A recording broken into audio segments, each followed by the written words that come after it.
네, 시작하겠습니다. 오늘은 산상순 59번째 마지막 시간입니다. 제목은 반석 위에 지은 집에 의해 모래 위에 지은 집은 반드시 무너진다. 마태복음 7장 24절에서부터 29절까지 말씀입니다. 그러므로 누구든지 나의 이 말을 듣고 행하는 자는 그 집을 반석 위에 지은 지혜로운 사람 같으리니 비가 내리고 창수가 나고 바람이 불어 그 집에 부딪히되 무너지지 아니하나니 이는 주추를 반석 위에 놓은 까닭이요 나의 이 말을 듣고 행하지 아니하는 자는 그 집을 모래 위에 지은 어리석은 사람 같으니 비가 내리고 창수가 나고 바람이 불어 그 집에 부딪힘에 무너져 그 무너짐이 심하니라.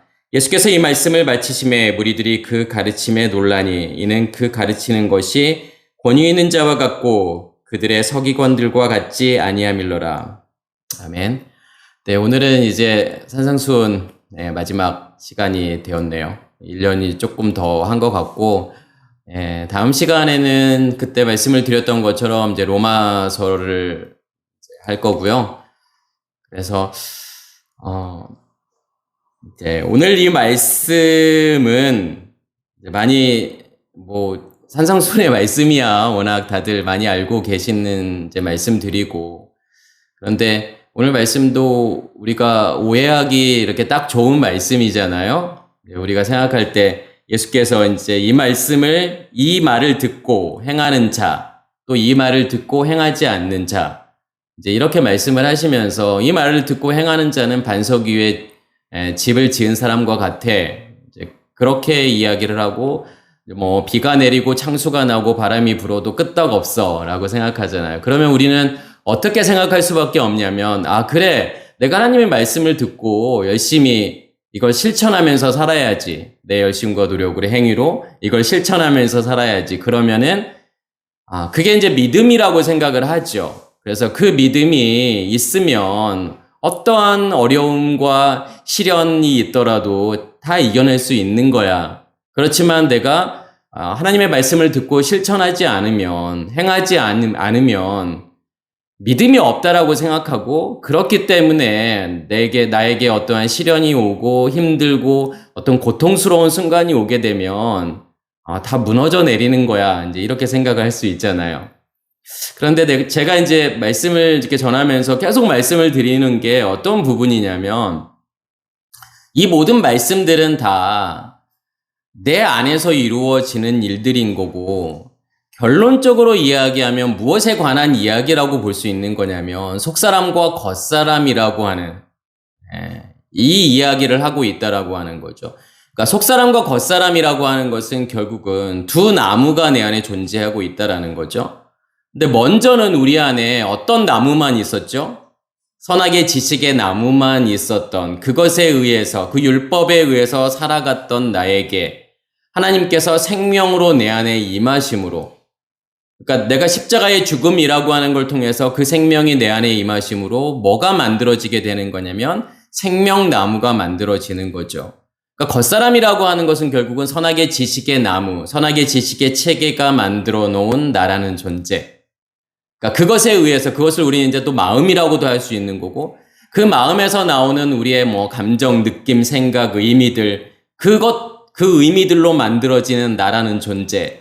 이제 이것을 겉사람이라고 이야기하는 거고, 속사람이라고 하는 것은 하나님의 의식의 체계, 다시 말해서 생명나무에 의해서 만들어지는 나라는 존재. 이것을 이제 속사람이라고 이야기하는 거죠.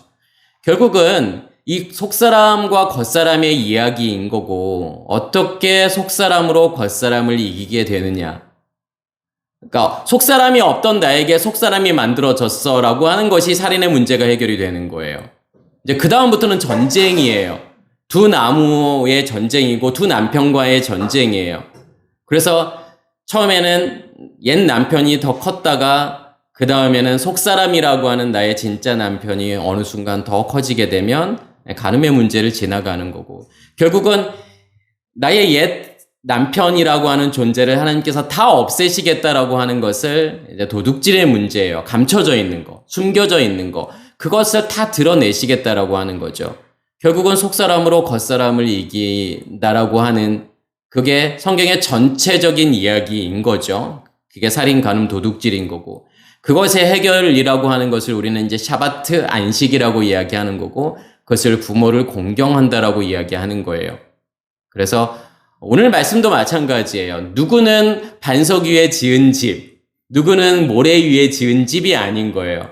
이 두 집은, 반석 위에 세운 집, 모래 위에 세운 집, 이 두 집은 어디에 존재하고 있는 거냐면 우리 안에 존재하고 있다라는 거예요. 결국은 어떠한 집만 살아남아야 되는 거고 어떤 집은 없어져야 되는 거냐면, 반석 위에 세운 집은 더 튼튼하게 될 거고 모래 위에 집인 집이라고 하는 우리의 겉사람이라고 하는 것은 무너지고 사라져야 된다라는 것을 말하고 싶은 거지. 그 반석 위에 지은 집 따로, 또 모래 위에 지은 집 따로라는 게 아니라는 거죠. 그래서 어떻게 보면 성경은 계속 그 같은 이야기를 하고 있는 거고, 오늘 말씀도 좀 그러한 관점에서 우리가 볼 수 있으면 좋을 것 같아요. 그래서 정말 뭐 결론적인 이야기이지만 내 안에 그 반석 위에 세운 집이 정말 존재하는 걸까? 나는 모래 위에 지은 집으로만 존재하고 있는 것은 아닐까라고 하는 것을 좀 저는 보실 수 있으면 좋을 것 같아요. 그러므로 누구든지 나의 이 말을 듣고 행하는 자는 그 집을 반석 위에 지은 지혜로운 사람 같으니. 자, 이 말을 듣고 행한다라고 하는 것이 우리는 뭐라고 생각할 수 있냐면, 이제 목사님이 하는 설교를 내가 듣고, 이제 그 당시에 사람들은 예수의 말을 들었겠지만 지금은 예수께서 안 계시기 때문에 말씀을 전하는 사람들, 이제 보통 목사님들이겠죠. 그 목사님들을 통해서 내가 말씀을 듣고 그 말씀을 들은 말씀을 내가 열심히 실천해야지, 행해야지 라고 생각할 수 있잖아요. 그러면 우리가 한 번쯤은 그 말씀이라고 하는 정체가 뭘까? 어떤 말씀을 이야기하는 걸까? 그러면 그리고 그 말씀을 과연 듣는다라고 하는 건 뭘까? 그러니까 우리의 귀로 듣는 건 아닌 거잖아요. 아니 뭐 그렇게 생각할 수도 있겠지만, 그럼 구체적으로 정말 이 말씀을 듣는다라고 하는 건 뭘까? 진짜 우리의 귀로 듣는 어떤 행위를 이야기하는 걸까? 그리고 그 말씀을 과연 행한다라고 하는 것은 어떤 의미가 있을까? 이런 것을 좀 한번 생각해 봐야 되겠죠. 그럼 말씀이라고 하는 것은 어떤 말씀을 이야기하는 거죠? 성경에서 말씀 그러면 이제 뭐 아랫물이 있을 수 있고 윗물이 있을 수 있겠죠. 그래서 아랫물도 사실은 무조건 아랫물은 뭐 나쁜 거다, 아랫물은 율법이다, 그런 건 아니에요. 그냥 밖에서 존재하는 그 말씀은, 밖에서 듣는 말씀은 다 아랫물인 거예요. 그렇지만 아랫물 중에서도 내가 먹을 수 있는 물이냐 없느냐가 중요하겠죠. 먹을 수 없는 물을 우린 율법이라고 이야기하는 거고, 또 먹을 수 있는 물이 있잖아요. 그러니까 이스라엘 백성들이 광야 40년을 살면서 만나를 먹는다라고 하는 것은 결국은 아랫물의 개념인 거고, 그 만나는 진리의 말씀이잖아요. 그렇지만 밖에서 듣는 말씀이기 때문에 아랫물이라고 이야기하는 거예요. 우리는 처음에는 율법의 말씀을 들을 수밖에 없는 거고, 그렇지만 어느 순간 우리의 의식이 깨어지면 밖에서 말씀이 들려지게 되잖아요. 누군가를 통해서 그 말씀을 전하는, 진리의 말씀을 전하는 그 사람들을 통해서 말씀이 들려지게 되죠. 그리고 난 다음에는 결국은 성경은 어떤 물을 먹으라고 이야기하는 거냐면 윗물을 먹으라고 하는 거고, 윗물이라고 하는 정체는 내 안에 있는 것만 윗물이에요. 우리의 배에서 나오는, 지성소로부터 나오는, 하늘로부터 나오는 그 말씀만이 윗물이라고 하는 거고, 결국은 그 윗물을 먹으라는 거예요. 어느 순간까지는 너희가 만나를 먹게 되지만, 그렇지만 이제 가나안에 들어가게 되면 그 땅의 소산을 먹듯이 우리 안에 있는 말씀을 먹게 되는 거.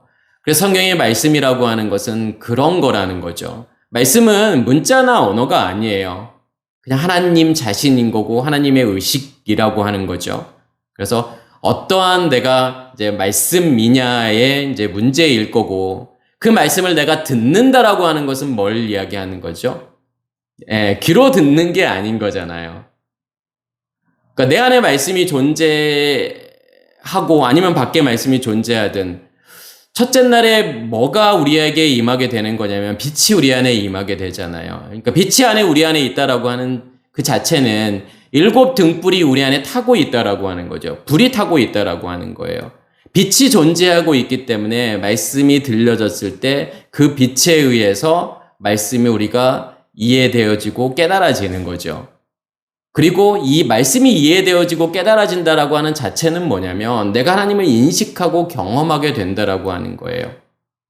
우리 안에 그 불이 존재하고 있기 때문에 하나님이 우리 안에 존재하고 있는 거고 그 빛을 통해서 말씀이 들려지고 깨달아지는 거, 내가 하나님을 인식하고 하나님을 경험하게 되는 그것을 샤마 듣다라고 이야기하는 거예요. 그러면 들을 수 있는 것은 결국은 그 본질이 있기 때문에 들을 수 있는 거죠. 그러니까 예수와 마시아흐라는 예수 그리스도라는 그 존재가 내 안에 있기 때문에, 다시 말해서 첫째 날의 빛과 둘째 날의 궁창이라고 하는 말씀의 근원이 우리 안에 존재하고 있기 때문에 우리가 들을 수 있는 거지 아무나 들을 수 있는 게 아니라고 하는 거죠. 그래서 빛이 없다면 절대로 말씀을 들을 수도 없고 말씀을 깨달을 수도 없다라는 거예요. 그게 듣는 거예요. 그럼 행한다라고 하는 것은 뭐죠?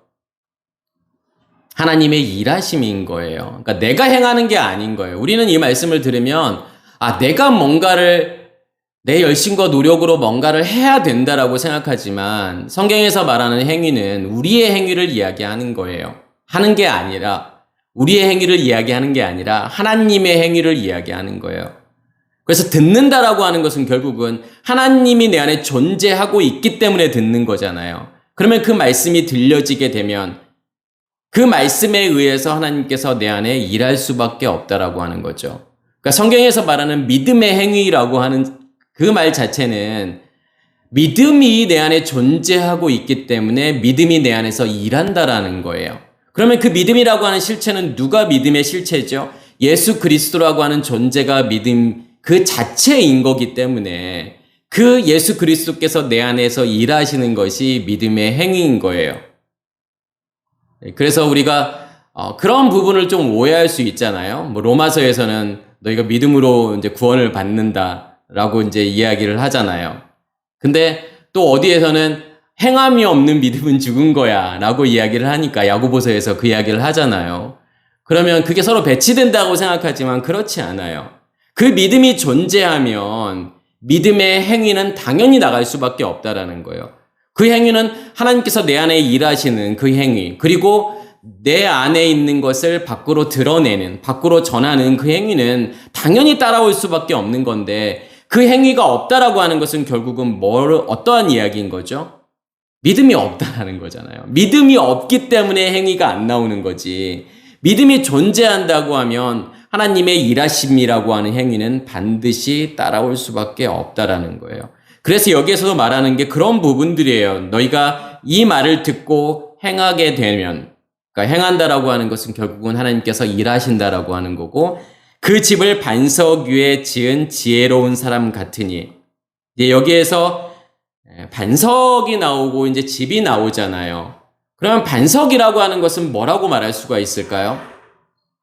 성경은 반석을 이제 말씀이라고 이야기하는 거죠. 그리스도라고 이야기하고 그리스도의 말씀이라고 이야기하는 거고. 마치 우리가 뭘 생각할 수 있냐면 집을 지을 때 기초를 만들고 그 위에다가 뼈대를 만들잖아요. 그리고 이제 내장재, 외장재를 하고, 그러니까 지붕을 하고 내장재, 외장재 안에 인테리어도 하고 가구도 다 갖다 놓고 그렇게 집이 만들어지잖아요. 그러면 이 반석이라고 하는 것은 결국은 그러니까 말씀이잖아요. 그러니까 영에 의해서 만들어지는 혼이라고 생각하시면 되죠. 혼이라고 하는 것은 의식의 체계를 이야기하는 거예요. 그러면 어떠한 영에 의해서 만들어지는 의식의 체계냐의 문제겠죠. 그것을 성령에 의해서 만들어지는 의식의 체계를 우리는 생명나무라고 이야기하는 거고, 아니면 악한 영에 의해서, 그거 성경은 그것을 용이라고 이야기하고 옛뱀, 사탄, 마귀라고 이야기하잖아요. 그 영에 의해서 만들어지는 질서 체계를 우리는 선악의 지식의 나무라고 이야기하는 거예요. 그러면 그 체계에 의해서 만들어지는 모든 것들, 그러니까 그 체계를 혼이라고 이야기하는 거고, 그 혼에 의해서 만들어지는 모든 결과물을 뭐라고 이야기하는 거냐면 몸이라고 이야기하는 거고 육체라고 이야기하는 거예요. 그래서 어떠한 반석 위에, 어떠한 기초 위에 만들어지는 집이냐가 문제인 거죠. 그래서 그 기초라고 하는 것은 어떠한 영이냐, 어떠한 영에서 만들어지는 우리의 혼과 육이냐의 문제죠. 그것을 집이라고 이야기하는 거예요. 그래서 제가 예전에도 한번 말씀을 드렸던 것처럼 집에서 아버지라고 하는 존재는 뼈대예요. 그러니까 근간이잖아요, 아버지는요. 그러면 그 근간 위에 뭐가 만들어지는 거죠? 뭐 집에 이제 외관과 뭐 내관, 인테리어 모든 것들이 다 만들어지는 거. 그것을 어머니라고 이야기하는 거예요. 그래서 아버지라는 뼈대 위에 어머니라는 살이 붙게 되고 결국은 그게 무엇의 완성이라고 말하는 거냐면 그것을 아버지라고 하는 아버지의 완성이라고 이야기하는 거예요. 그래서 여기에서도 반석 위에 지은 집 그러면은 결국은 그리스도라고 하는 반석 위에 만들어지는 나라는 존재, 우리의 속사람을 이야기하는 거겠죠. 이제 그것을 이야기하는 거예요. 그래서 이게 에피텐 베트란이라는 이제 표현을 쓰는 거예요. 반석 위에. 그러면 이 반석이라고 하는 것은 이제 아까 말씀을 드렸던 것처럼 이제 헬라어로는 베트라라는 단어를 써요. 그래서 이게 바위 돌이라는 뜻이 있고 우리가 이제 베트로스라는 단어가 있잖아요. 베드로. 이것도 같은 의미죠. 반석이라는 뜻이고 돌이라는 뜻이에요. 그리고 쭈르라는 이제 히브리어는 쭈르라는 단어를 써요. 쭈르라는 단어도 마찬가지로 바위, 반석, 또 부싯돌이라는 의미가 있는 거고 그래서 이 반석에서 뭐가 나오게 되죠? 이스라엘 이제 광야 생활을 하면서 반석에서 생수가 나오잖아요. 반석은 그렇게 생수가 나오는 역할을 하지만 또 아까 이 쭈르라는 단어가 부싯돌이라는 단어로도 이제 이렇게 번역이 된다고 말씀을 드렸잖아요. 그럼 이 부싯돌은 어디에 쓰는 걸까요? 이 칼, 돌로 만든 이 칼은 무엇을 위해서 사용되어지죠? 할례. 할례를 받을 때도 이 쭈르라는 단어가 들어가요. 왜냐하면 이 할례를 받기 위해서는 반드시 이 돌칼이 있어야 되는 거예요. 이 쭈르가 있어야 되는 거예요. 돌로요. 그럼 결국은 할례를 받는다라고 하는 것은 내가 죽는다라는 거잖아요. 우리의 겉사람이 죽는 것을 할례라고 이야기하는 거죠.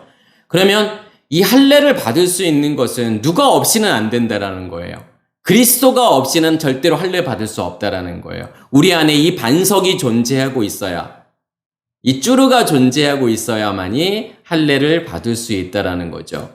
그러면 그 반석 위에라고 하는 이제 에피라는 전치사를 쓰는데 이제 헬라어로 근데 에피라는 전치사는 이제 어떤 의미가 있냐면 어떤 것의 표면이라는 의미가 있어요.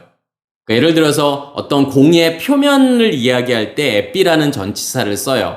그러니까 영어로만 on이라는 개념이 있을 수 있겠죠. 근데 이게 그래서 에피라는 이 전치사가 나오면 우리가 이제 율법이라고 이제 번역을 할 수도 있어요. 표면적으로. 그러니까 하나님을 표면적으로 내가 보고 있는 상태, 말씀을 내가 표면적으로 보고 있는 상태, 이걸 이제 에피라고도 이야기할 수 있지만 또 에피는 그런 의미만 있는 게 아니에요. 그래서 어떠한 전치사가 나오면 이 전치사는 이런 의미야 라고 일반화시킬 수 있는 게 아니라는 거예요. 에피라는 전치사도 마찬가지예요. 에피를 어떻게도 해석할 수 있는 거냐면 안에 있는 거, 어떠한 내용물이 안에 있게 되면 표면이라고 하는 것은 그 내용물이 확장되어져서가 만드는 어떤 결과물을 또 그러니까 표면이라고 이야기할 수 있는 거잖아요. 그래서 여기에서의 에피라고 하는 멋멋 위에라고 하는 개념은 반석이라고 하는 것의 확장이라고 보셔야 되는 거예요. 반석의 확장이 만들어 놓은 집이라고 하는 그러한 개념으로 좀 이해하시면 될 것 같고 그래서 마태복음 16장 18절에 보면은 또 내가 내게 이르노니 너는 베드로라 내가 이 반석 위에 내 교회를 세우리니 음부의 권세가 이기지 못하리라. 예수께서 이런 말씀을 하시는 이유는 이제 15절 16절에 보면은 이르시되 너희는 나를 누구라 하느냐. 그때 시몬 베드로가 대답하여 이르되 주는 그리스도시요 살아계신 하나님의 아들이시니이다. 이제 이렇게 대답을 하니까 예수께서 하시는 말씀이 또 내가 내게 이르노니 너는 베드로라. 그러니까 베드로라는 이 단어도 아까 이제 페트로스라는 단어로도 페트라 반석이라는 이제 뜻이 있다라고 말씀을 드렸잖아요. 그래서 이제 우리가 이제 이 말씀을 듣고서 지금도 이제 천주교회에서는 이 반석 위에다가 교회를 세우리라 이렇게 말씀을 하시니까 초대 교황을 누구라고 생각을 하죠? 이 베드로를 초대 교황이라고 생각을 해요. 그래서 그러한 의미가 아니죠. 베드로라고 하는 어떠한 인물 위에 뭔가 그 인물을 통해서 어떤 결과물을 만들어내겠다. 지금 이러한 뜻이 아니잖아요. 그래서 내가 이 반석 위에 내 교회를 세우리니, 그럼 반석 위에 교회를 세운다? 아까 반석 위에 집을 세운다? 반석 위에 교회를 세운다? 같은 의미라고 보시면 되겠죠. 그러면 이 교회는 집이라고 하는 거죠. 그럼 이 집은 어떠한 의미가 있다라고 말씀을 드렸냐면 반석의 확장. 다시 말해서 그리스도의 확장, 그리스도의 말씀의 확장이라고 하는 것을 집이라고 이야기하는 거고, 또 여기에서 말하는 교회라고 하는, 그러니까 교회라고 하는 것은 어떠한 건물도 아니고 어떤 단순한 사람들의 모임이라던가 어떤 조직이 아니잖아요. 그 교회라고 하는 이 에클레시아라고 하는 건 뭘 의미하는 걸까요, 그러면요? 에크라고 하는 이 단어는 안에 있는 것이 밖으로 나간다라는 거죠.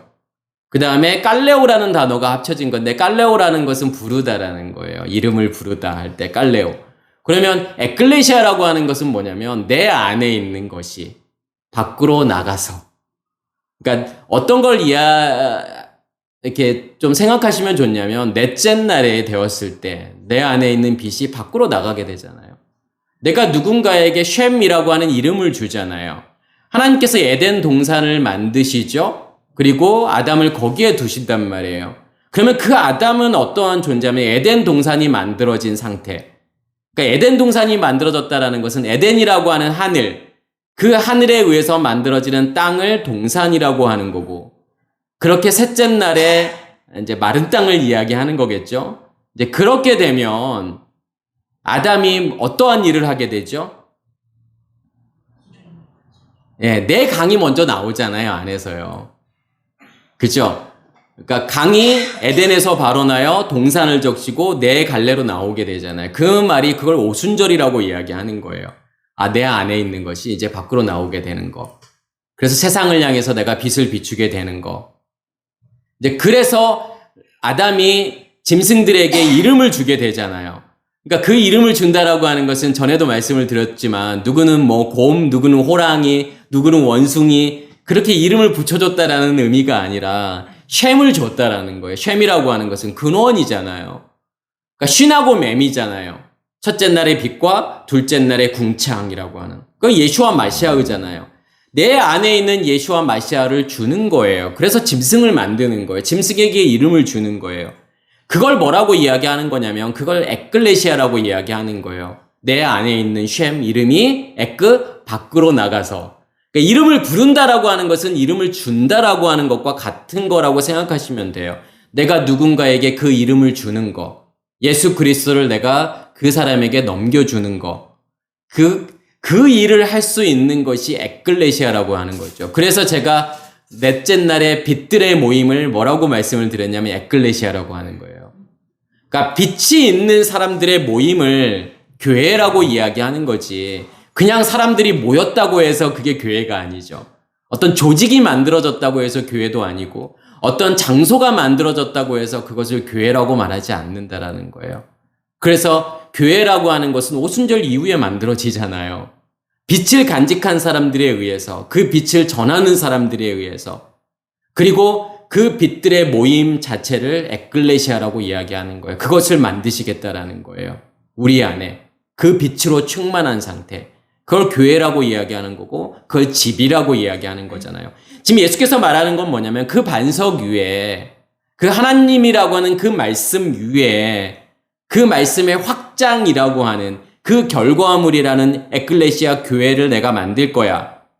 그래서 음부의 권세가 이기지 못하리니, 이제 권세라고 번역을 했지만 이 그러니까 빌레라는 단어는 문, 대문이라는 뜻이죠. 그래서 음부의 문이 이기지 못하리라. 음부라고 하는 것은 하데스라는 단어를 쓰잖아요. 근데 하데스라고 하는 단어는 이제 음부, 이제 지하의 세계, 어떨 때는 이제 지옥이라고 하는 이제 우리가 그런 걸로도 생각을 하잖아요. 그럼 뭐가 하데스일까요? 그러니까 하데스라고 하는 단어는, 그러니까 부정불변사 알파라고 하는 이 단어와 그 다음에 에이도라는 단어가 합쳐진 거예요. 그러니까 에이도라고 하는 것은 보다, 알다, 인식하다, 경험하다, 이런 뜻이 있는 게 에이도라는 단어예요. 그 다음에 알파는 뭐뭐 아니다라는 거예요. 그러면 내가 보지 못하는 거, 인식하지 못하는 거, 경험하지 못하는 그 상태가 하데스예요. 하데스는 죽어서 가는 게 아닌 거예요. 그냥 우리의 지금 모습이 하데스일 수 있다라는 거예요. 내가 하나님을 알지 못하면, 하나님을 인식하지 못하면, 하나님을 경험하지 못하면 그냥 우리가 살아가는 이 모든 것들이 다 뭐라고 말할 수 있는 거냐면 음부인 거예요. 그냥 음부를 사는 거예요. 지옥을 사는 거예요. 사실은 가장 고통스러운 거예요.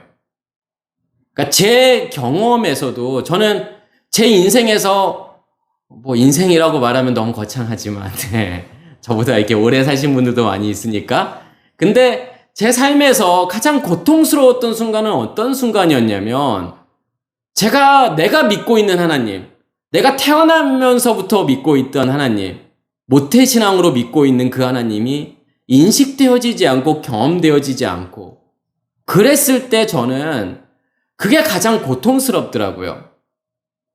제가 미국에서 장사를 하면서 제가 완전히 망했을 때 그 고통보다도 어떤 고통이 저에겐 더 컸냐면 이제 그때가 제 30대 중반이었는데 하나님을 인식하지 못하고 내가 하나님을 알지 못한다. 하나님을 경험하지 못하고 있다라고 하는 거. 그러면서 내가 하나님을 믿고 있다라고 하는 것이 저에게는 가장 큰 고통이더라고요.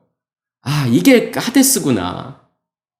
그러니까 가장 큰 기쁨은 뭐였겠어요, 그러면요. 아, 그때 내가 하나님을 경험했을 때. 하나님을 인식하기 시작했을 때. 아, 하나님이 이런 분이구나. 내가 하나님을 느끼고 하나님을 경험했을 때 그때가 저는 제 인생에서 가장 기쁜 순간이었던 것 같아요. 지금도. 우리가 어떠한 기쁨, 무엇을 위해서 살아가느냐, 정말 하나님을 믿는다라는 게 정말 기쁜 거냐, 감격이냐, 행복이냐, 진짜 그 하데스를 경험한 사람들은 하나님을 내가 경험한다라고 하는 이 자체, 하나님이 내 안에 존재한다라고 하는 이 자체가 얼마나 큰 기쁨이고 감격이고 행복이라고 하는 것을 알아요. 근데 이건 하데스를 경험한 사람만이 느낄 수 있는 거라고 저는 생각을 해요. 그 고통이 뭔지 아는 사람만이. 그러니까 많은 사람들이 다 하데스에 있으면서, 하데스의 상태에 있으면서 그게 고통인지를 모르는 거예요. 내가 문둥병에 걸려 있는데, 나병에 걸려 있는데도 내 코가 떨어져 나가고, 내 손이 떨어져 나가고, 내 발이 떨어져 나가고 하는데도 모르고 사는 거예요. 그게 사실은 어떻게 보면 우리의 삶 가운데서 가장 불행할 수 있겠죠. 그러니까 저는 하나님의 정말 은혜라고 생각하는 게 그런 부분이에요. 나의 하데스를 하나님께서 경험하게 하시는 거예요. 하나님을 모르고 산다라고 하는 것이 얼마나 고통스러운 건지. 사실은 우리가 인생을 살면서 어떤 물질의 고통이라던가 내 몸이 아픈 고통, 이건 정말 고통스러운 거잖아요. 경험해 본 사람만이 알 수 있는 거겠죠. 저도 사업이 완전히 망했을 때, 이 돈이라고 하는 거가 얼마나 사람을 힘들게 만들고 얼마나 사람을 비참하게 만드는 거구나라는 것을 저도 뼈저리게 경험했지만 그것보다도, 그거하고는 저는 정말 상대가 안 되는 것 같아요. 저에게 있어서는요. 그래서 결국은 우리의 어떤 겉사람이라고 하는 이 하데스, 이 음부, 이것을 하나님께서 어떻게 하시겠다라는 거죠, 결국은요. 이기게 하시겠다라는 거잖아요. 그 문이잖아요. 어떤 문이죠? 우리를 들어가지 못하게 하는 문. 그러니까 문은 두 가지의 역할을 한다고 말씀을 드렸어요. 들어가게도 하지만 들어가지 못하게 하는 그러한 역할. 어떠한 세계와 세계를 연결하는, 하나님과 우리를 연결하는 역할을 하는 게 문이지만 또 요단이라는 문, 그러니까 홍해라는 문, 요단이라는 문은 건너가지 못하게 만들잖아요. 출애굽하지 못하게 하는 거고 가나안으로 들어가지 못하게 하는 그 문을 하나님께서 어떻게 하시겠다라는 거죠? 없애시겠다라고 하는 거예요. 뭐가 그렇게 하겠다라는 거죠? 반석 위에 세워진 교회가, 그러니까 우리 안에 진짜 반석 위에 교회가 세워졌다면, 그 집이 내 안에 세워졌다면 반드시 어떠한 일들이 일어날 수밖에 없는 거냐면 이 하데스가 사라지고 없어질 수밖에 없다라는 거죠. 왜요? 반석 위에 세워진 집이, 교회가 내 안에 튼튼하게 세워지면 세워질수록 내가 하나님을 인식하고 하나님을 경험하게 되잖아요. 하나님을 알게 되잖아요. 그렇게 되면 될수록 하데스가 없어질 수밖에 없는 거잖아요. 그 음부라고 하는 것이, 지옥이라고 하는 것이 없어질 수밖에 없는 거예요. 네, 지금 그거 이야기를 지금 예수께서 하고 있는 거죠. 그래서 앞에서 너희는 나를 누구로 아느냐? 그때 이제 시몬 베드로라고 이제 일을 하게 하잖아요. 그러니까 시몬이라는 것은 사실 히브리어고 베드로라고 하는 것은 헬라어예요. 그래서 뭐 우리도 그렇게 생각할 수 있죠. 뭐 히브리어로는 시몬이라고 하고 뭐 헬라어로는 베드로라고 하고 이제 그렇게 생각할 수 있지만 이 시몬이라고 하는 이 단어는 시몬이라는 뜻이에요. 샤마라는 뜻이에요. 아까 듣다. 이게 지금 시몬이라는 뜻이에요. 그리고 베드로라고 하는 것은 아까 이제 페트로스 반석이라는 뜻이잖아요. 그럼 뭘 이야기하고 싶은 거죠? 내가 하나님의 반석에서 나오는, 반석이 내 안에 만들어졌다 그러면 베드로라는, 그러면 그 반석에서 나오는 말씀이 나오게 될 거고 그 말씀으로 내가 듣게 된다라는 거잖아요. 그래야만이 뭐가 만들어지는 거죠? 교회가 만들어지는 거잖아요. 반석 위에. 그러면서 주는 그리스도시요 살아계신 하나님의 아들이니이다. 그리스도라고 하는 것은 반석인 거고 결국은 그 반석에서 나오는 결과물이라고 하는, 반석에 의해서 만들어지는 집이라고 하는 것을 뭐라고 이야기하는 거죠? 하나님의 아들이라고 하는 거예요. 단순하게 당신은 내 앞에 있는 그 예수라고 하는 존재는 하나님의 아들입니다라고 하는 고백이 아니라, 그 고백으로 끝나야 되는 게 아니라 그러한 일들이 내 안에서 실제로 일어나야 된다라고 하는 거죠. 그 하나님의 아들이라고 하는, 그 하나님이라고 하는 그 반석 위에서 만들어지는 모든 결과물을 뺀 아들이라고 이야기하는 거니까 그러한 일들이 내 안에서 일어나야만이 내가 믿고 있는 그 하나님은 어떤 하나님이죠? 살아계신 하나님인 거예요. 그렇지 않으면 그 하나님은 살아계신 하나님이 아니에요. 그냥 우상으로 존재하는 하나님이에요. 밖에 존재하는 하나님이라면, 내 안에 존재하는 하나님이 아니라면. 그래서 예수께서도 아브라함과 이삭과 야곱의 하나님은 죽은 자의 하나님이 아니라 산자의 하나님이라고 하는 이유는 그런 거예요. 정말 너희가 아브라함과 이삭과 야곱의 일들이 너희 안에서 이루어졌느냐 이거죠. 그게 살인 가능 도둑질의 문제인 거고, 정말 그러한 일들이 너 안에서 이루어지고 있어야만이 너희가 믿고 있는 그 하나님은 산 하나님이야. 살아계신 하나님이지. 그렇지 않으면 너희가 믿고 있는 그 하나님은 죽은 자의 하나님이야. 죽은 하나님이야. 라고 이야기하고 싶은 거잖아요. 그래서 아까도 이제 말씀을 드렸지만 고린도전서 이제 10장 4절에 보면 다 같은 신령한 음료를 마셨으니 이는 그들을 따르는 신령한 반석으로부터 마셨으니 그 반석은 곧 그리스도다. 그 반석을 그리스도라고 이야기하는 거예요. 그 반석에서 뭐가 나오기 때문에요. 생수가 나오기 때문에요. 말씀이 나오기 때문에요. 그리스도라는 단어 자체가 기름 부음이잖아요. 말씀이 나와서 그 말씀이 기름 부음으로 임해서 우리 안에 마음 땅에 타고 있는 불이 꺼지지 않고 계속 타고 있다라는 거죠. 그러면서 이 사람들을 뭐라고 이야기하냐면 지혜로운 사람이라고 이야기하는 거예요. 뭐가 지혜일까요? 제가 뭐 여러 번 이제 말씀을 드렸던 것 같은데 어떤 게 지혜죠? 그러니까 지혜라고 하는 이 단어가 이제 빌로니모스라는 단어를 써요. 근데 플로니모스라는 단어를 쓴데 이 플로니모스라는 단어가 지각이 있는, 생각이 있는, 현명한, 그리고 이 단어가 플랜이라는 단어에서 온 거고, 그러니까 곱비를 매다라는 뜻이 있고, 뭐 생각, 이해, 지혜, 뭐 인식, 뭐 의식이라고 하는 이렇게 다 번역을 하고 있는 건데, 이제 이 단어가 곱비를 매다라고 제가 말씀을 드렸잖아요. 곱비를 맨다라는 것은 어디와 내가 매여 있느냐의 문제죠. 어디에 묶여 있느냐의 문제예요. 그러니까 그리스도에 묶여 있느냐 아니면 용에게 묶여 있느냐에 따라서 다른 거죠. 그래서 어디에 묶여 있느냐, 그 상태에서 만들어지는 어떤 체계에서 우리의 어떤 생각, 아까 이제 생각이라는 뜻도 있고 뭐 이해, 지혜, 인식, 이런 모든 것들이 다 나오는 거잖아요. 그래서 어떠한 의식의 체계가 내 안에 존재하고 있느냐, 거기서부터 나오는 결과물들을 지금 우리는 지혜라고 이야기하는 거예요. 그래서 제가 이 지혜라고 하는, 호크마라고 하는 단어는 어떤 뜻이 있냐면 숙련된 기술자를 호크마라고 이야기하는 거예요. 그러니까 숙련되어 있다라고 하는 것은 어떤 의미가 있죠?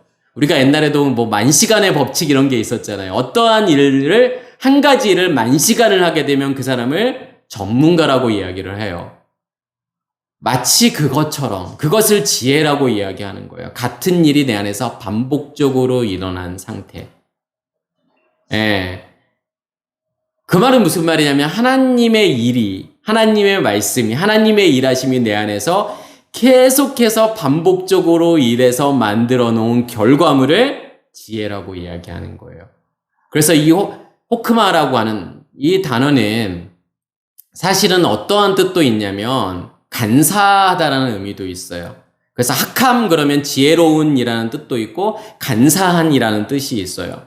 뭐가 간사한 거죠? 그러니까 뭐가 지혜고 뭐가 간사한 거예요. 하나님의 일이 내 안에서 끊임없이 일어나서 그 결과물들을 만들어내게 되면 그것을 지혜라고 이야기하는 거고, 그렇지 않고 선악의 지식의 체계가, 그 나무가 어떠한 선악과라고 하는 결과물을 계속 만들어내게 되면 그것을 간사하다라고 이야기하는 거예요. 그래서 어떠한 일들이 우리 안에서 반복적으로 일어나고 있느냐에 따라서 그게 지혜일 수도 있고 그게 간사함일 수도 있다라는 거죠. 자, 그러면서 비가 내리고 창수가 나고 바람이 불어 그 집에 부딪히되 무너지지 아니하나니 이는 주추를 반석 위에 놓은 까닭이요. 여기에서 비가 내리고 창수라고 번역을 했지만 이게 강이라는 뜻이에요. 그래서 이게 뽀따모스라는 단어를 쓰죠. 이 뽀따모스라는 단어는 강이에요. 시내를 이야기할 때 이 강이라는 단어를 쓰고 이제 히브리어로는 나하르라는 단어를 쓰죠. 근데 나하르라는 단어 속에는 어떠한 의미도 있냐면 풍요 번영이라는 의미가 있어요. 자, 왜 강이라는 것과 풍요 번영이라고 하는 것과 이렇게 연결지어서 설명할 수 있을까요? 그러니까 우리가 4대 문명이라고 하는 이제 지역들이 있잖아요. 전 세계에요. 다 뭐와 관련이 있죠? 강하고 관련이 있어요. 큰 강하고 관련이 있어요. 그래서 우리가 중국의 황하 문명, 그러면 어디 강에서 만들어지는 거죠? 황하강에서 만들어지는. 그게 이제 황하 문명이잖아요. 그리고 인도에는 인더스 문명이 있잖아요. 인더스 강에 의해서 만들어지는 인더스 문명. 그리고 이집트에는 나일강이 있잖아요. 그래서 나일강에 의해서 이집트 문명이 만들어지죠. 또 메소포타미아 문명은 티그리스 유프라테스 강. 그러니까 가장 큰 강이잖아요. 그 강들에 의해서. 왜냐면 강에 의해서 문명이 만들어진다라고 하는 것은 강이 주는 유익이 있는 거잖아요. 강이 만들어 놓은 퇴적물, 거기는 비옥한 땅이 만들어지죠. 농사 짓기 위해 비옥한 땅이 만들어져요. 그리고 물이 계속 흐르잖아요. 그렇기 때문에 이 강이라고 하는 것은 풍요와 번영을 이야기하는 거예요. 그래서 여기에서의 비가 내리고, 교수는 비가 내려서 비가 뭘로 만들어지는 거죠? 강이 만들어지잖아요. 그러면 어떠한 비라고 하는 것은 말씀인데 말씀이 결국은 우리의 강을 만들었느냐. 그래서 어떠한 풍요와 어떤 번영을 지금 말하는 거냐를 생각해 보셔야 되겠죠. 그래서 동일하게 비가 내리고 그게 강물이 만들어지고 바람이 불고 하는 것들은 다 뭐라는 거죠? 우리의 의식의 체계, 어떠한 영이 만들어 놓은 의식의 체계, 그 의식의 체계에서 만들어지는 모든 결과물, 이제 그것을 아까 이제 번영이라고 이제 제가 말씀을 드렸고 그것을 풍요라고 이야기하는 거예요. 그러니까 선악의 지식의 체계가 만들어 놓은 이렇게 풍요, 이거일 수도 있는 거잖아요. 사람들은 그것에 의해서 살아가잖아요. 내가 선악의 지식의 체계에서 만들어지는 것으로 뭔가 많은 것을 가지려고 하고 많은 것을 소유하려고 하는 거잖아요. 풍요하기를 원해요. 번영하기를 원해요. 그래서 번영신학 이런 것도 있잖아요. 그렇지만 그러한 번영이 아니라 하나님이 만들어주는 풍요와 번영인 거예요. 그러니까 하나님의 의식의 체계에서 만들어지는 풍요와 번영. 그것은 뭐냐면 하나님의 내 안에서의 확장을 이야기하는 거예요. 하나님의 의식의 확장. 하나님이 만들어 놓은 의미들로 살아가는 거. 이제 그게 부요고 그게 풍요잖아요. 그게 번성하는 거예요. 그게 번영하는 거예요. 결국은 뭐가 나를 끊임없이 공격할 거라는 거죠. 반석 위에 세운 집이라고 하는 우리의 속사람을 뭐가 계속 공격할 거라는 거냐면 선악의 지식의 체계가 우리의 겉사람은 우리의 속사람을 계속 끊임없이 공격할 거라는 거죠. 그렇지만 절대로 흔들리거나 넘어지지 않는다라는 거예요. 예수께서 받으셨던 세 가지 시험이 마찬가지예요. 우리에게는 그 시험이 끊임없이 계속 있을 수밖에 없다라는 거예요. 그렇지만 그 시험을 하나님께서 무엇으로 바꾸시죠? 이 베이라조라고 하는 시험, 우리를 죽이려고 하는 시험, 우리를 겉사람에 머무르게 만드는 이 시험을 하나님은 도끼마조의 시험으로 바꾸시는 거예요. 도끼마조는 시험이 아니에요. 확증이에요. 그래서 이 시험이 오면 올수록 뭐가 더 단단해지는 거냐면 우리 안에 반석 위에 세운 집은 더 단단해질 수밖에 없다라는 거예요. 이 집은 절대로 이 겉사람에 의해서 무너지지 않는구나. 이 시험에 의해서 내가 흔들리지 않는구나.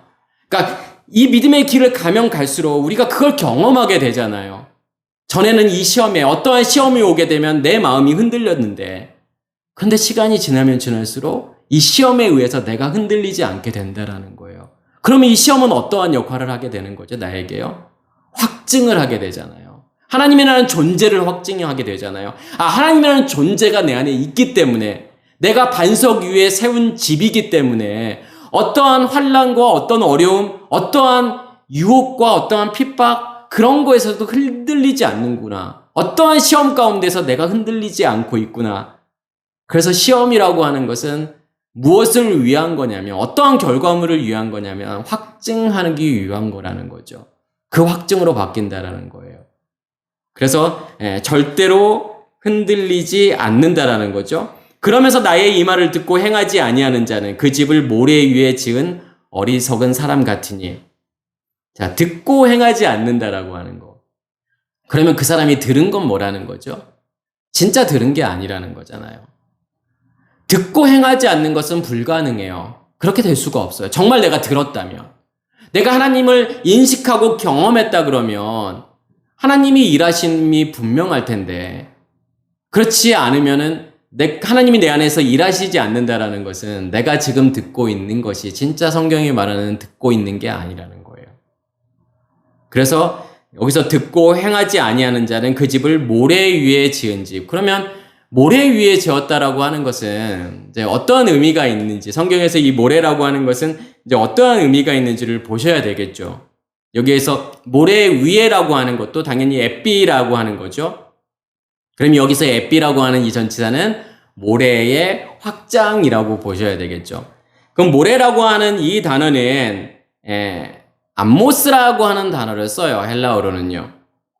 그리고 히브리어로는 홀이라고 하는 단어를 써요. 근데 이 홀이라고 하는 단어가 모래를 이야기하는 건데 어떤 모래를 이야기하는 거냐면 바람이나 바닷물에 의해서 움직이는 그러한 모래를 지금 이야기하는 거고, 그래서 이 홀이라는 단어가 힐에서 온 단어인데 힐이라고 하는 단어가 꼬이다라는 거고 강하다, 확고하다. 어떤 곳과 묶어져서 강하고 확고하다 이러한 뜻이 있어요. 자, 우리가 모래를 한번 생각해 보시면 모래라고 하는 것은 작은 돌이라고 우리가 생각할 수 있잖아요. 그때 이건 작기 때문에 외부의 어떤 환경에 의해서 영향을 받게 돼요. 그러니까 사막의 모래들은 바람이 불면 그 바람에 의해서 움직이잖아요. 흔들리잖아요. 바닷가의 모래를 생각해 보시면 무엇에 의해서 계속 끊임없이 왔다 갔다 하죠? 네, 바닷물에 의해서 계속 왔다 갔다 하는 거예요. 바닷물이라고 하는 아랫물, 율법에 의해서 내가 흔들리는 그 상태를 지금 뭐라고 이야기하는 거냐면 모래라고 이야기하는 거예요. 잘 생각해 보시면 우리가 이 세상을 살면서 계속 보이는 것에 의해서 우리의 마음이 출렁이잖아요. 웃었다, 울었다. 아무것도 아닌 건데 사실은요. 보여지는 것이 조금만 어떤 좋은 결과물로 나타나면 막 웃고 또 안 좋은 결과물로 나타나면 막 슬퍼하게 되잖아요. 사람이 살아가면서 내 자식이 잘 되면 또 기뻤다가 뭔가 사고치고 그러면 또 막 우울했다가 또 남편이 좀 잘해주면 또 좋았다가 또 아니기도 하고 또 돈을 많이 벌게 되면 또 장사가 잘 되고 이러면은 또 막 기뻤다가 장사가 조금 이렇게 안 되고 매출이 안 나오면 또 막 상심했다가 막 죽을 것 같고. 그렇죠. 또 주식하고 코인 하는 사람들도 하루 종일 그거 보고 있는 거예요. 올라가고 내려가고, 올라가면 좋았다가 내려가면 막 울었다가. 아니 그게 뭐라고요? 그것에 의해서 살아가잖아요. 울고 웃고. 그러니까 우리네 인생이라고 하는 것이 마치 그 모래와 같은 거잖아요. 사막의 모래와 같고 바닷가의 모래와 같이. 그냥 보여지는 것에 의해서 중심을 잡지 못하고 그것에 의해서 계속 출렁이며 살아가는 거. 누구나 예외 없이 다 그렇게 살아가잖아요. 학생들도 공부를 조금만 잘하면, 성적이 조금만 잘 나오면 좋았다가 또 성적이 또 떨어지게 되면 막 우울하고 뭐 자살하기도 하고. 그 모래라고 하는 게 우리의 모습이라고 하는 거죠. 그래서 바닷가의 모래라고 하는 것은 아랫물이 만들어 놓은 나의 의식의 체계가 만들어 놓은 모든 결과물들. 그래서 아까 홀이라고 하는 이 모래라는 단어가 힐이라고 하는 단어, 무엇과 묶여져 있고 강하고 꼬여지다. 그런데 이 모래라고 하는 것은 우리가 이제 건축할 때 어떤 것과 같이 섞이게 되면, 시멘트하고 같이 섞이게 되면 이 모래는 더 단단하게 만드는 역할을 해요. 어떤 것도 깰 수 없는. 그렇죠? 흙이나 뭐 시멘트하고 같이 섞이게 되면 정말 단단해져요. 그러기 전에는요, 모래는요, 아무 의미가 없는 거예요. 그걸 좀 깨달으셨으면 좋겠어요. 우리가 살아가는 거, 보여지는 모든 것들, 이런 것들이 아무 의미가 없는 거다. 그래서 내 안에서 반석 위에 세운 집이 되어지게 되면 그런 것들에 의해서 흔들리지 않게 돼요. 그러니까 왜 흔들리게 되냐면 그게서 의미를 부여하니까 그래요. 의미가 있었잖아요. 살아가는 모든 것들, 물질, 경제적인 것들, 아니면 자식, 부모, 여러 가지 것들이 그것에 의해서, 그것에 의미가 있다라고 생각하니까 계속 거기에 몰두하게 되잖아요. 근데 어느 순간 정말 내 안에 반석 위에 세운 집이 만들어지게 되면 어느 순간 그런 것들이 의미가 없게 돼요. 그러면 그것에 영향을 받지 않게 되잖아요. 그것 때문에 내가 흔들리지 않게 돼요. 왜? 그것을 위해서 살아가는 존재가 아니니까요. 무엇을 위해 살아가는 존재니까요. 하나님이라는 것에 의해서, 하나님이 만들어 놓은 의미에 의해서 살아가는 존재이기 때문에요. 어떠한 환경이 주어진다고 하더라도, 어떠한 상황이 주어진다고 하더라도 내가 흔들리지 않는다라는 거예요. 그래서 계시록 12장 17절에 보면 용이 여자에게 분노하여 돌아가서 그 여자의 남은 자손 곧 하나님의 계명을 지키며 예수의 증거를 가진 자들과 더불어 싸우려고 바다 모래 위에 서 있더라. 용은 지금 어디에 서 있냐면 바다 모래 위에 서 있어요. 그리고 누구와 싸우려고 하는 거죠? 여자의 남은 자손. 그럼 여기서 여자라고 하는 것은 어떤 존재냐면 씨 가진 열매, 그것을 가진 여자예요. 아들을 가진 여자예요. 그리고 여자의 남은 자손 그러면은 어떤 사람들을 이야기하는 게 아니에요. 이 남아있는 자손. 그럼 여자에게서 남아있는 게 뭐예요, 정말? 속사람이잖아요.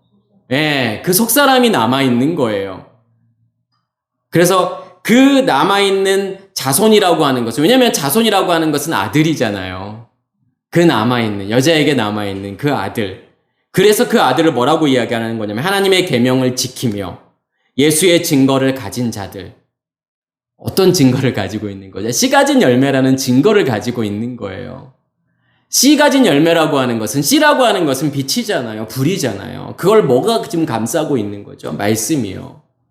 말씀이 기름 부음으로 임해서 그 불이 타고 있다 그러면 그것을 씨 가진 열매라고 이야기하는 거고, 그것을 영의 몸이라고 이야기하는 거고, 그것을 여자의 남은 자손이라고 이야기하는 거예요.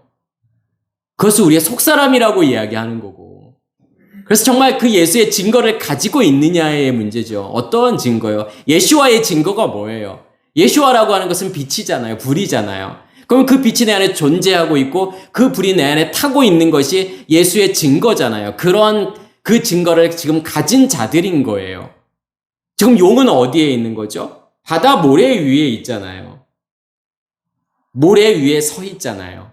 그 모래라고 하는 것은 아까 말씀을 드렸던 것처럼 바다 모래잖아요. 바다라고 하는 아랫물, 율법. 그 율법이 만들어 놓은 그 결과물을 지금 모래라고 이야기하는 거죠.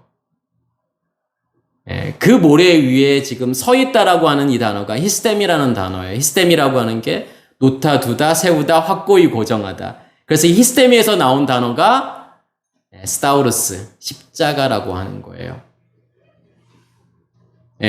그래서 지금 십자가가 어디에 서 있느냐가 중요한 거예요. 모래 위에 서 있는 십자가일 수도 있다라는 거예요.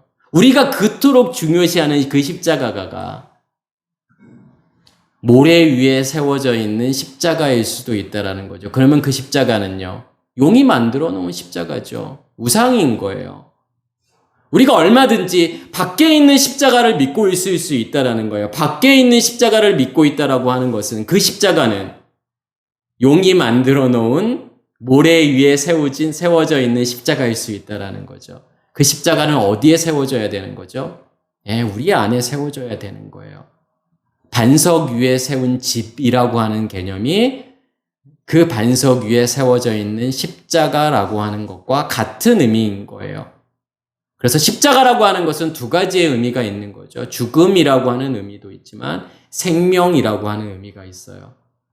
그래서 우리가 십자가 생각하면 항상 힘든 거, 고통스러운 거, 진짜 하나님에 의해서 막 끌려가는 거, 이제 이런 것만 생각할 수 있지만 그 십자가는 생명이 전제되어야 되는 거예요.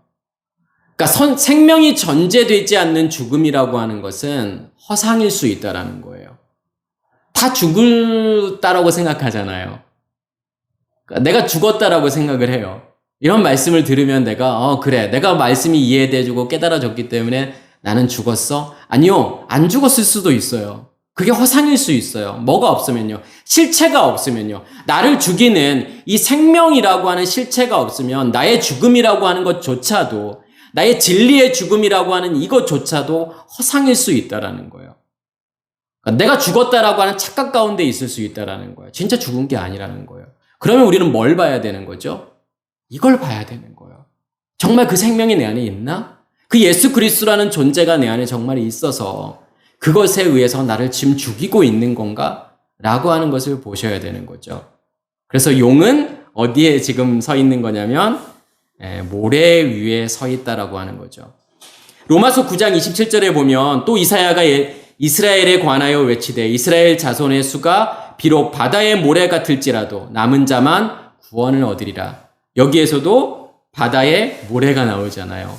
그러니까 이스라엘이라는 존재는 너희들은 바다의 모래와 같은 존재야. 그러니까 단순하게 이스라엘 너희가 바다의 모래같이 정말 많은데 이 사람 중에서 다 구원받는 게 아니라 끝까지 견디고 버티고 남는 그 사람만 구원받는 거야. 그걸 말하고 싶은 게 아니에요.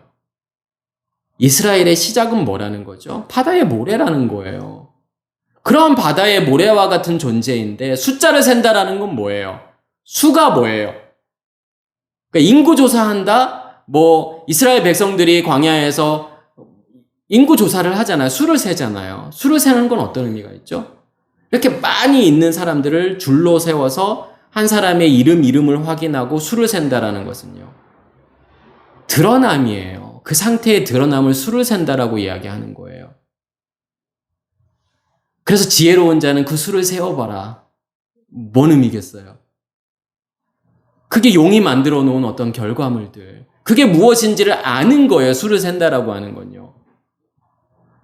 그러니까 내가 여기 불특정 다수의 사람들이 있는데 그 사람의 숫자를 센다라고 하는 것은 그 사람에 대해서 아는 거잖아요. 알아야만이, 그 사람의 인포메이션을 알아야만이 수를 세는 거잖아요. 진짜 수를 세는 건요.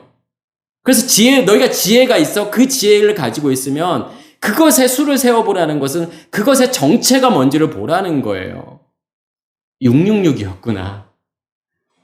그게 용이 만들어 놓은 바닷짐승, 그게 땅의 짐승, 그게 우상이었구나라는 것을 보라는 거예요. 그게 수를 세는 거예요. 이방인의 수가 충만한 데까지. 이런 표현이 뭐겠어요? 이방인의 상태를 온전히 드러낸다라는 거예요. 그게 이방인의 수를 세는 거고, 여기서도 마찬가지예요. 모래와 같은 존재들, 바다의 모래와 같은 존재들의 수를 세는 거예요. 바다의 모래라고 하는 게 무조건 나쁜 게 아니에요. 아까도 제가 말씀을 드렸죠. 큰 돌이 바닷물에 의해서, 그러니까 바닷물도 무조건 나쁜 게 아니라고 무조건 바닷물 율법 그런 게 아니에요. 밖에서 들려지는 말씀도 다 아랫물이잖아요. 바닷물이에요. 근데 그 말씀에 의해서 정말 크게 존재했던 우리의 겉사람이라는 바위는 계속 부서져는 거예요. 사라질 때까지 부서지고 부서져서 모래와 같이 작아지고 더 부서지고 부서져서 사라지고 완전히 없어질 때까지요. 그게 바다의 모래예요. 그 바다의 모래를 수를 센다라고 하는 것은 그거의 정체를 계속 드러내실 거라는 거예요. 우리의 겉사람의 정체를 계속 드러낼 거고, 그렇게 드러낸 만큼 죽게 된다라는 거예요. 그렇게 드러난 만큼 부서지는 거예요. 그게 바닷가의 모래예요. 그렇게 되어진 사람만이, 그렇게 해서 남은 사람만이, 그렇게 해서 내 속사람이 남겨진 만큼 그것이 구원이다라고 말하고 싶은 거예요. 그래서 이스라엘 사람들이 많은데 그 중에서 누구는 구원받고 누구는 구원 안 받고 그 이야기하고 싶은 게 아니에요. 그래서 하나님께서도 아브라함이 이삭을 바치잖아요. 그리고 난 다음에 하나님께서 아브라함에게 뭐라고 복을 내리시죠? 내가 너희 자손을 하늘의 별과 같이 바다의 모래와 같이 만들어 줄 거야. 그러면 그건 뭘 이야기하는 거예요? 단순히 숫자가 많아지는 걸 말하는 게 아니잖아요. 많은 사람들이 너를 통해서 나올 거야? 지금 숫자가 많아지긴 했죠. 이스라엘 지금 인구가 950만이잖아요. 거의 1000만에 가까운. 그리고 각 세계에 흩어져 있는 유대인 숫자를 다 합치면 몇 천만 명이 되겠죠. 꼭 이스라엘 사람이 아니더라도 우리는 다 아브라함의 후손이라고 생각을 하잖아요. 우리의 조상은 아브라함이야라고 생각하잖아요. 그러면 전 세계에 82억 사람들이 살고 있는데, 그 중에 제가 AI한테 물어봤더니 우리나라 전 세계에 크리스찬이 몇 명이야? 기독교인이 몇 명이야? 26억이래요. 총 인구의 3분의 1이래요. 많아졌잖아요. 많아지긴 했죠. 26억이면. 그 전에 죽은 사람도 있을 테니까. 그렇게 많아지는 걸 말하는 게 아니잖아요. 하늘의 별이라고 하는 것은요, 광명체들로 만들어 주겠다라는 거잖아요. 바다의 모래는, 그러니까 우리의 속사람은 하늘의 별과 같이 만들어 줄 거고, 우리의 겉사람은요, 바다의 모래라고 하는 건요, 그 속사람에 의해서 다 부셔버리겠다라는 거예요. 너와 같은 바위덩어리와 같은 너희 겉사람을, 그렇게 강한 너희의 겉사람을 다 부셔뜨려서 쪼개서 모래와 같이 만들어서 또 다 없애버릴 거라고 하는 거죠. 그게 바다의 모래와 같이 그렇게 만들어 주겠다라는 의미예요. 그러니까 두 가지의 의미가 다 들어가 있죠. 속사람으로 너희를 강하게 만들 거야. 그리고 그 속사람에 의해서 너희를 바다의 모래와 같이 그러한 존재로 만들어 버릴 거야. 라고 하는 것이 그 안에 들어가 있는 거죠. 그러면서 비가 내리고 창수가 나고 바람이 불어 그 집에 부딪힘에 무너져 그 무너짐이 심하니라. 똑같은 비고 바람이고 또 창수고 바람이지만, 그 전에 앞에서 말한 거는 그 비 바람은 뭘 이야기하는 거예요? 어떤 비바람을 이야기하는 거죠? 선악의 지식의 체계가 만들어 온 비바람이죠. 그것에 의해서 나는 끄떡도 하지 않는다라는, 흔들리지 않는다라는 거예요. 정말 반석 위에 집이 세워졌다면. 그럼 여기에서의 비바람은 뭘 이야기하는 거죠? 하나님으로부터 나오는 말씀이요. 그걸 비바람이라고 이야기를 하잖아요. 그것이 너희의 모래 위에 세워진, 그러니까 우리의 모래 위에 세워진 집을 사상누각이라고 이야기하잖아요. 존재하지 않는 거예요.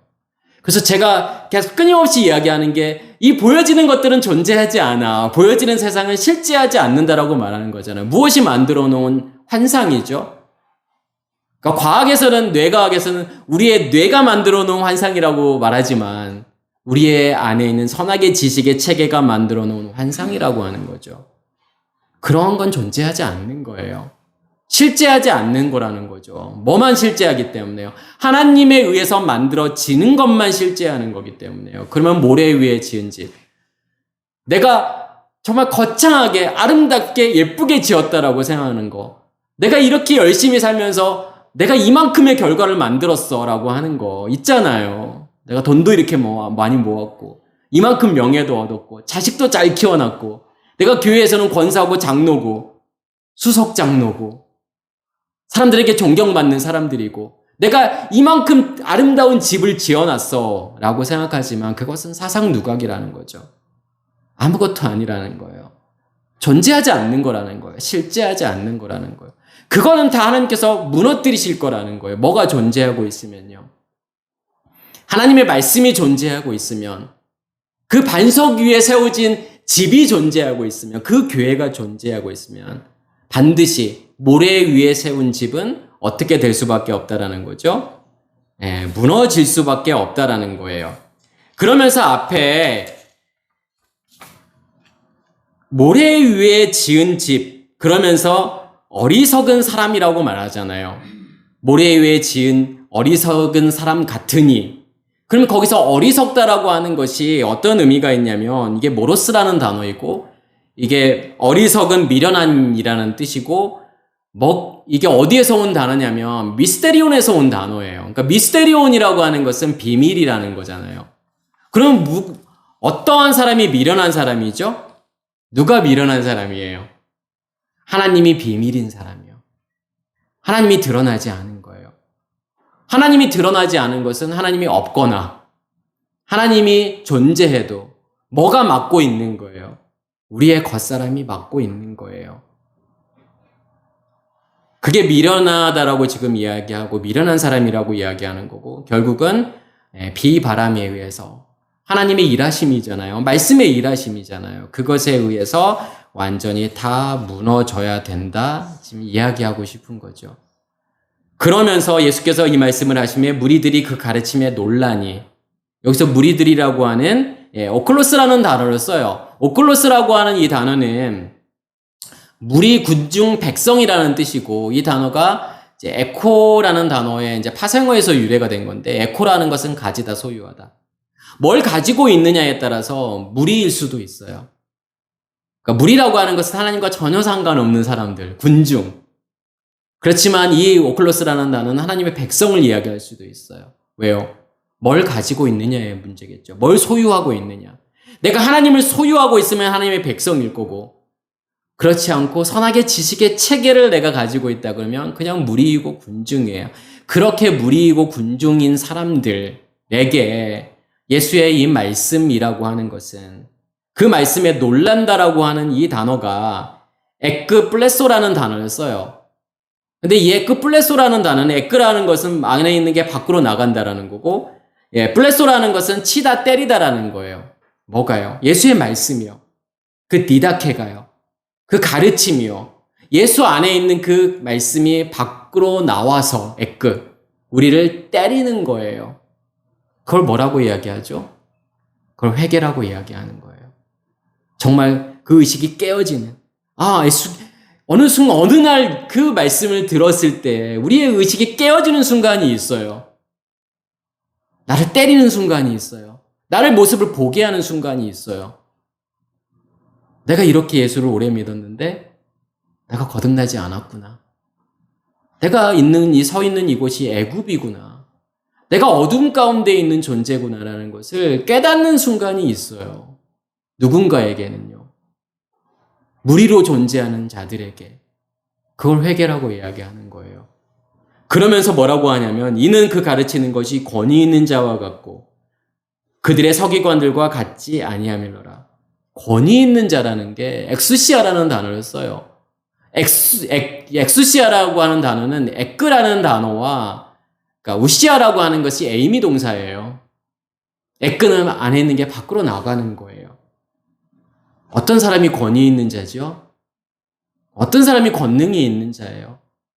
줄 수 있는 자가 권위 있는 자예요. 그 쉐민의 안에 존재하고 있어서 그것으로 충만해서 세상을 향해서 빛을 비출 수 있는 자예요. 그게 권위 있는 자예요. 왜 마지막에 이 말씀을 하겠어요? 우리도요. 그러한 존재가 되라는 거잖아요. 반석 위에 세운 집. 그리스도라는 반석 위에 만들어지는 하나님이라는 존재, 하나님의 나라의 확장, 그 집을 천국이라고 이야기하는 거잖아요. 천국이라고 하는 것은 하늘이 만들어 놓은 영역을 천국이라고 이야기하는 거예요. 하늘의 확장에 의해서 만들어진 그 영역. 그래서 어떠한 존재가 되라는 거죠? 정말 권위 있는 자가 되라는 거예요. 그 가르침으로 누군가를 때릴 수 있는, 정말 회개하게 만들 수 있는 그 권위 있는 자가 되라는 거예요. 그러한 일들이 우리 안에, 저와 여러분들 안에 모두 일어나기를 간절히 소원합니다. 네, 마치겠습니다.